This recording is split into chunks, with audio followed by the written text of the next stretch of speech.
et l'université de Fès.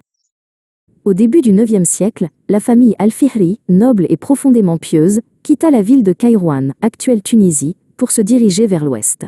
Il répondait à l'appel du Maroc, où Fès, sous la dynastie idrisside, promettait prospérité et une communauté islamique florissante. Parmi eux se trouvait Fatima, une jeune femme déjà empreinte de la sagesse de son père, Mohammed Al-Fihri. Après des semaines de voyage, les Al-Fihri atteignirent Fès. La ville était un creuset vibrant de culture, divisé par la rivière Fès en deux quartiers distincts, celui des Andalous et celui des Kairouanais. La famille s'installa dans le quartier kairouanais, s'acclimatant rapidement à cette nouvelle métropole de savoir et de commerce. Les années passèrent, remplies d'études et de dévotion. Fatima et sa sœur, Mariam, bénéficiaient d'une éducation solide. Puis vint la perte. D'abord leur père, Mohammed, puis leurs maris respectifs. Soudainement, les sœurs se retrouvèrent seules, héritières d'une fortune considérable. Cet héritage n'était pas un luxe, mais une responsabilité écrasante.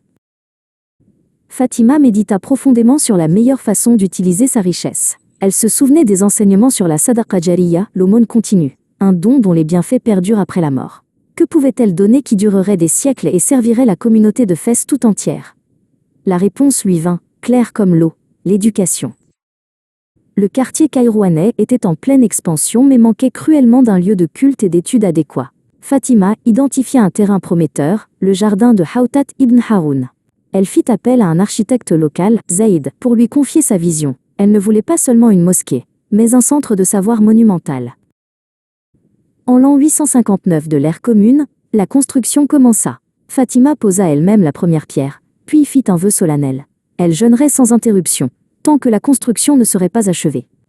Cette discipline était le reflet de sa détermination à ce que l'argent ne provienne que d'un fonds pur et licite, halal. Le projet était immense et prit de nombreuses années. Fatima, malgré son jeûne, était là, inspectant chaque étape. Elle ne déléguait pas, vérifiant personnellement la qualité du bois importé, la solidité des murs et la précision des détails architecturaux, assurant que l'aumône soit parfaite.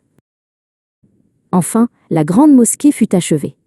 Elle fut nommée Al-Qarawiyyin, en souvenir de la ville natale de Fatima.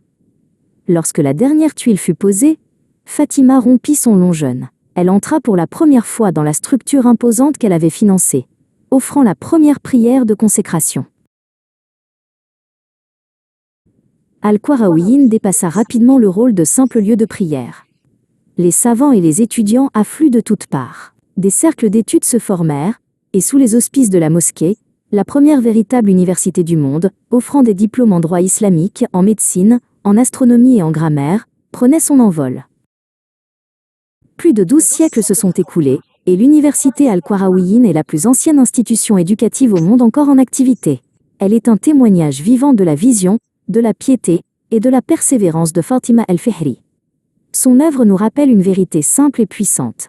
L'éducation est une aumône continue.